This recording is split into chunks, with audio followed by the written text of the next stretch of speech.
Kita akan bercerita mengenai muta'ah. Apa itu muta'ah, dan saya yakin masih ramai di luar sana yang tidak tahu muta'ah, dan mungkin kepada bekas isteri tidak tahu mereka boleh menuntut muta'ah. Jadi untuk itu kita bersama dengan tetamu kita hari ini yang akan membicarakan lebih lanjut mengenai muta'ah, iaitu Encik Ubaidullah Ashraf Ahmad Syukri, iaitu peguam syar'i atau mediator, bersama dengan kita pada pagi ini. Assalamualaikum. Waalaikumsalam warahmatullahi wabarakatuh. Selamat Hari Raya. Ya. Selamat Hari Raya. Masih lagi beraya.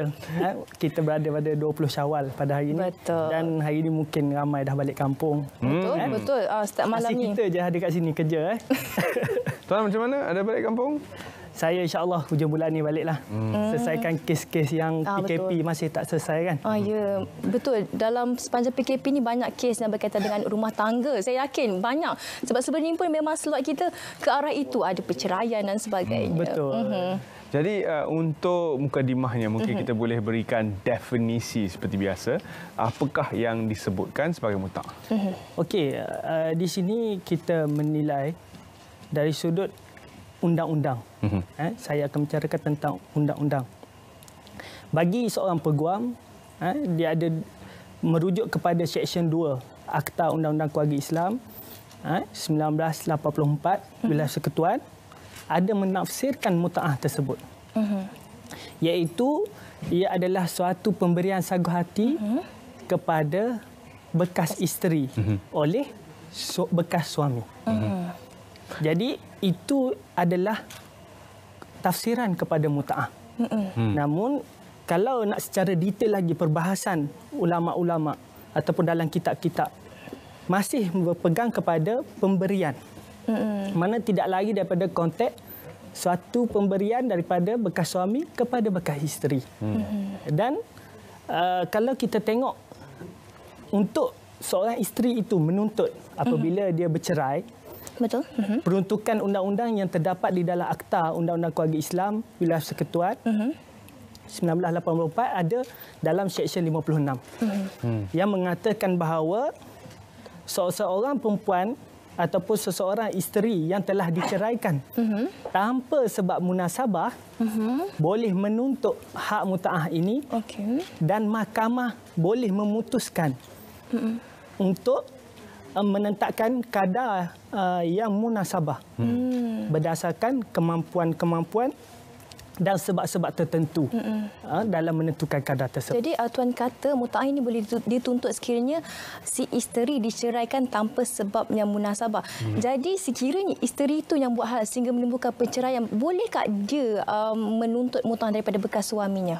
Okey, asasnya saya akan terangkan syarat-syarat yang mana menggugurkan muta'ah ini. Syarat-syarat ataupun prasyarat bagi seseorang bekas isteri ini untuk memfailkan tuntutan kepada mahkamah untuk muta'ah ini. Yang pertama adalah dia bukan bercerai disebabkan kematian. Maknanya sama ada isteri atau suami meninggal. Itu yang pertama. Dan syarat yang kedua adalah penceraian tersebut adalah bukan disebabkan daripada sebab isteri. Maknanya sebab suamilah. Sama ada suami itu kaki pukul, apa ke apa semua, ataupun dia ni pukul ke apa semua, itu adalah menjadi syarat untuk seseorang isteri itu menuntut muta'ah di mahkamah. Dan syarat yang ketiga juga perceraian yang mana wanita itu memfasahkan nikah dia di mahkamah bukanlah disebabkan suami itu tidak mampu memberi nafkah zahir. Yang mana papalah. Mana dia tu seorang yang papa dah tak boleh nak bagi. Dia pun nak sara hidup dia pun tak boleh. Bagaimana dia nak sara hidup isteri dan anak-anak dia. Jadi itulah syarat bagi untuk seseorang wanita itu memohon tuntutan muta'ah. Apabila syarat-syarat tersebut, contoh yang tadi sekiranya mati, tak bolehlah tuntut muta'ah tersebut. Dan kalau satu lagi, sekiranya suami itu dah apa-apa, nak uruskan diri dia, nak beri nafkah, macam mana dia nak bagi kalau kita dapat tuntutan muta'ah tersebut. Jadi itulah yang perlu diambil perhatian dalam bila mana kita nak menuntut muta'ah tersebut. Bagaimana pula kalau si isteri dalam kes merupakan seorang yang berjaya, seorang yang merupakan jutawan dan sebagainya, dan suaminya bukanlah apa-apa, masih mempunyai kerjaya, tetapi si isteri ini pendapatannya jauh melebihi suami. Adakah isteri masih layak untuk memfailkan permohonan untuk mendapatkan muta'ah? Okey. Kalau kita tahu kehidupan kita di ibu kota ini, kebanyakan pasangan ni masing-masing berkejaya. Betul. Seperti Mira kan, dan Terence, seorang yang berkejaya. Jadi bila berkejaya, ia tidak menghalang kepada seorang isteri itu menuntut tuntutan muta'ah tersebut. Kembali balik kepada syarat yang saya nyatakan tadi, tidak menyatakan bahawa syarat seorang wanita itu berkejaya tak boleh tuntut. Tidak. Tiada. Jadi ulama juga ada memperbahaskan tentang tuntutan muta'ah. Ada di dalam kitab I'anat Talibin, ada menerangkan tentang kadar.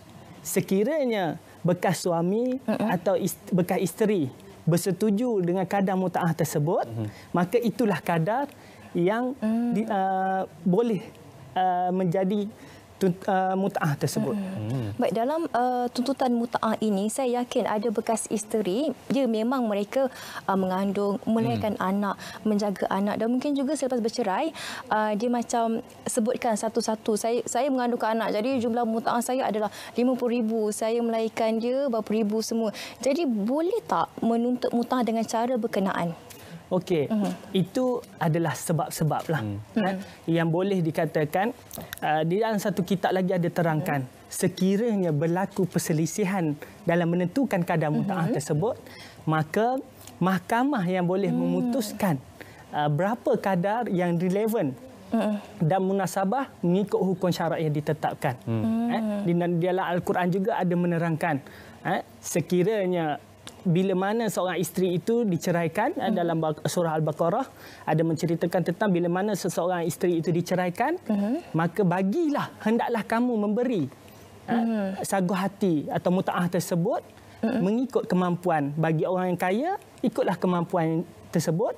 Bagi orang yang miskin, bagilah mengikut kadar kemampuannya. Jadi itulah yang akan menjadi nilai ataupun garis panduan kepada mahkamah untuk memberi berapa nilai yang sepatutnya diberi. Tapi berdasarkan hukum syarak lah dan undang-undang. Betul. Kita akan membuka talian untuk segmen ini. Jadi sekiranya anda mempunyai sebarang soalan untuk dikemukakan kepada Peguam Syari'i dan media terbertauliah kita di studio, silakan dalam minit-minit berbaki ini. Kita mempunyai seorang yang sudah pun berada di talian, Puan Azri. Puan Azli. Puan Azli, maaf. Assalamualaikum, Puan Azli. Silakan. Dari Puchong. Silakan. Assalamualaikum, Puan.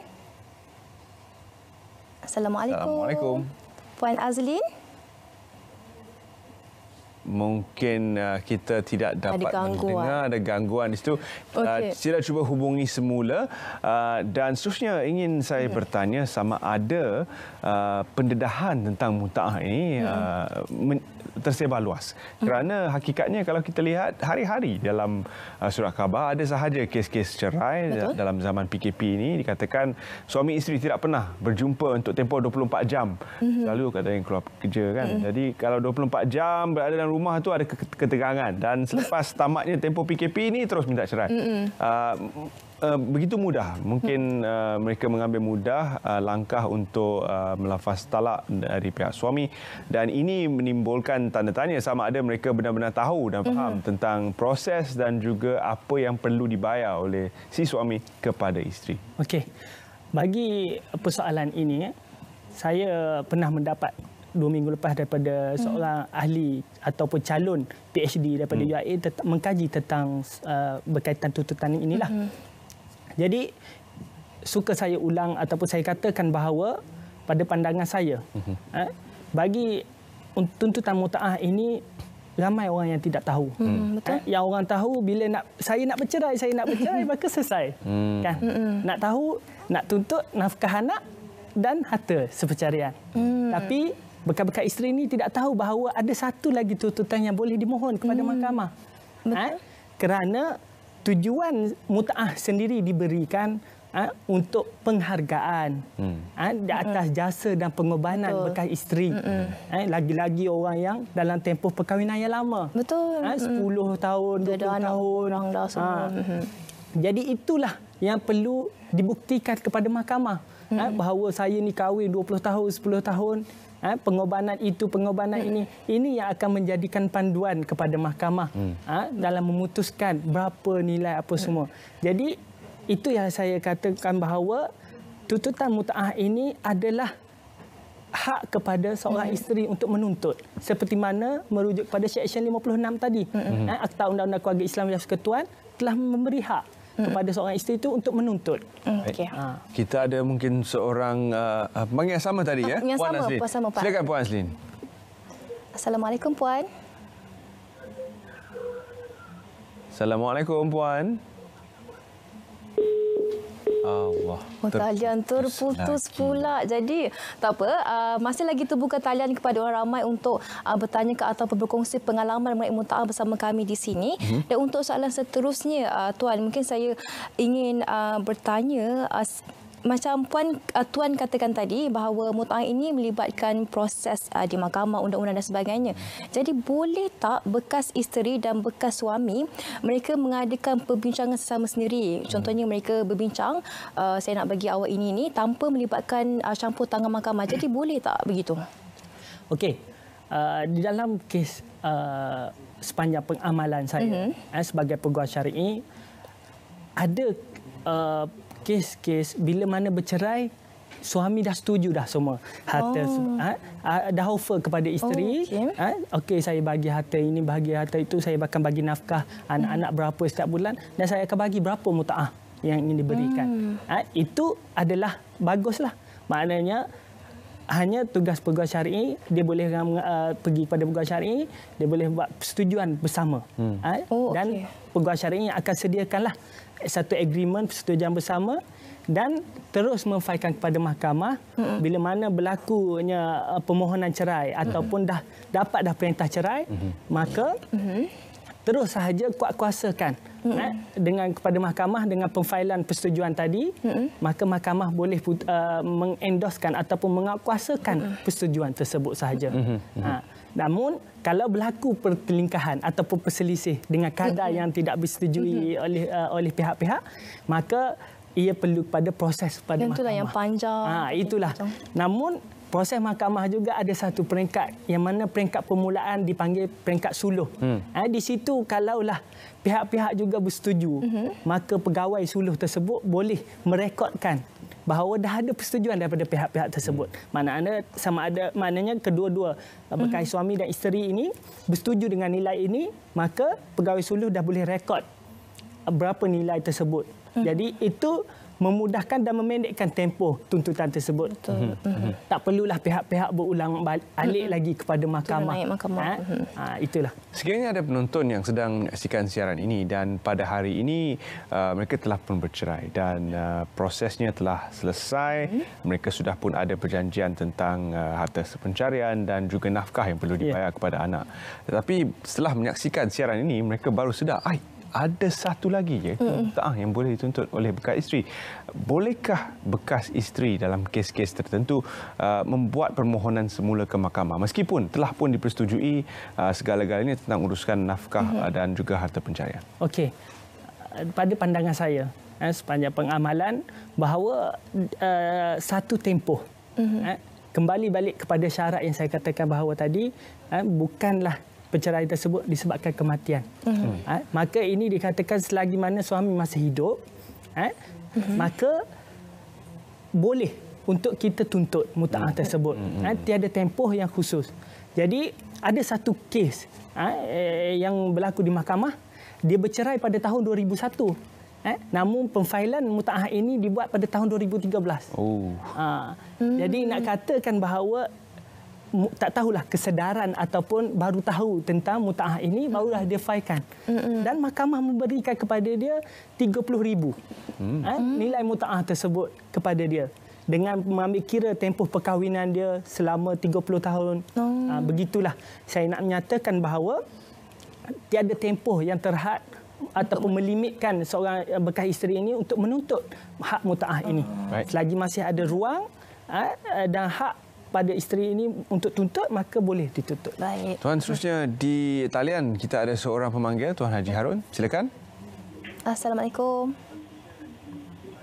Assalamualaikum Tuan Haji. Assalamualaikum. Waalaikumsalam. Baik Tuan, silakan dengan soalan atau perkongsian mengenai mutaah. Ya, saya daripada Terengganu, Haji Harun. Saya nak tanya satu soalan. Silakan. Jika sekiranya berlaku satu perceraian, jadi terlibat antara tu ada anak lah. Tapi masa di mahkamah tu, dia pengakuan dia tak akan berhak, perempuan tak akan tuntut apa-apa dah. Jadi supaya lepaskan dia ni lah maknanya.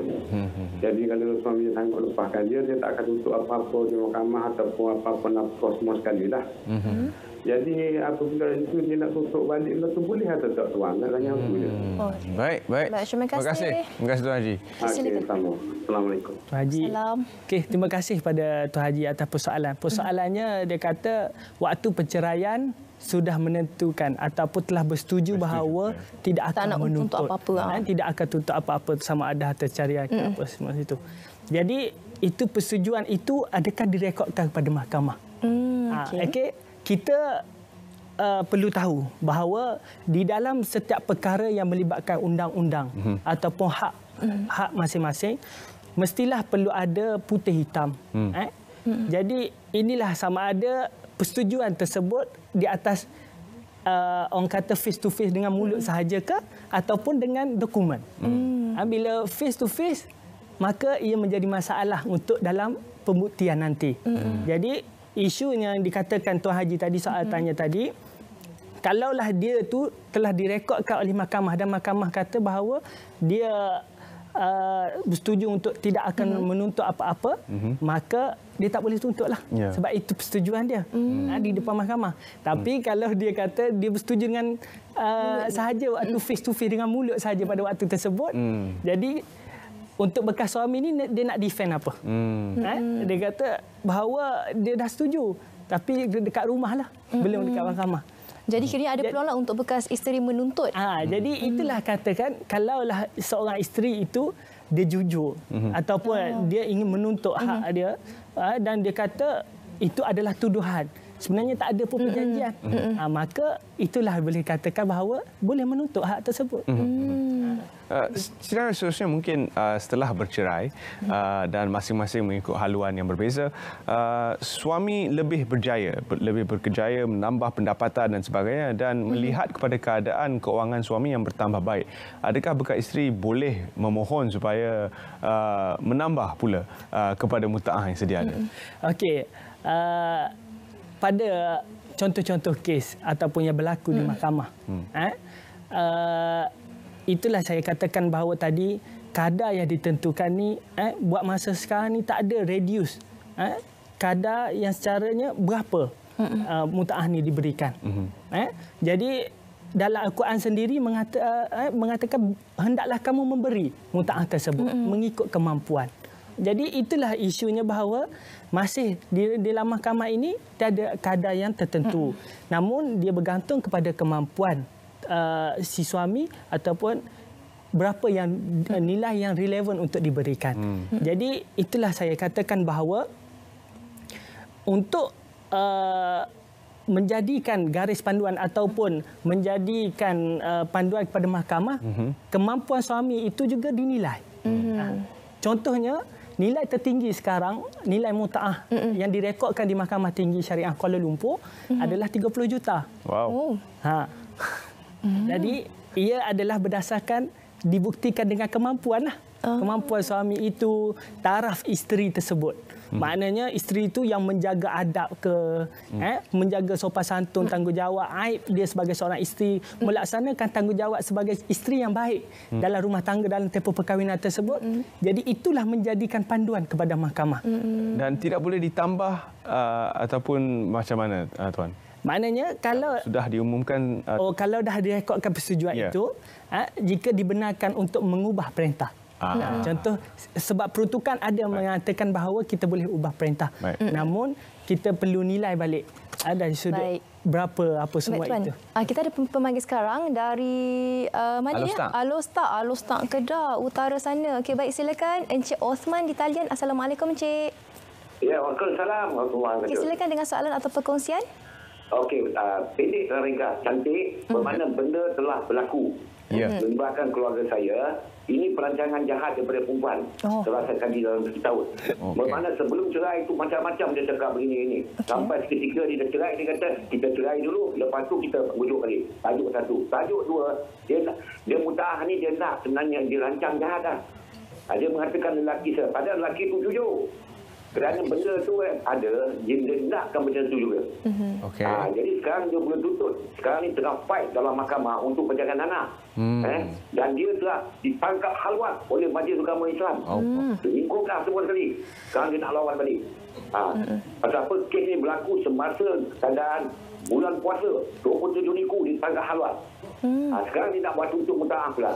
Perempuan jahat boleh ke bertuntut rendah? Itu tajuk saya. Baik, terima kasih Encik Osman. Saya sudah dijawab sebenarnya tadi. Itu saya katakan tadi, kembali pada syarat asal.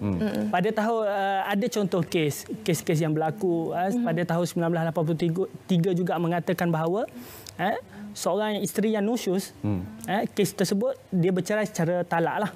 And then dia nusyus, disabitkan oleh mahkamah, dia nusyus. Dia masih dapat untuk muta'ah itu.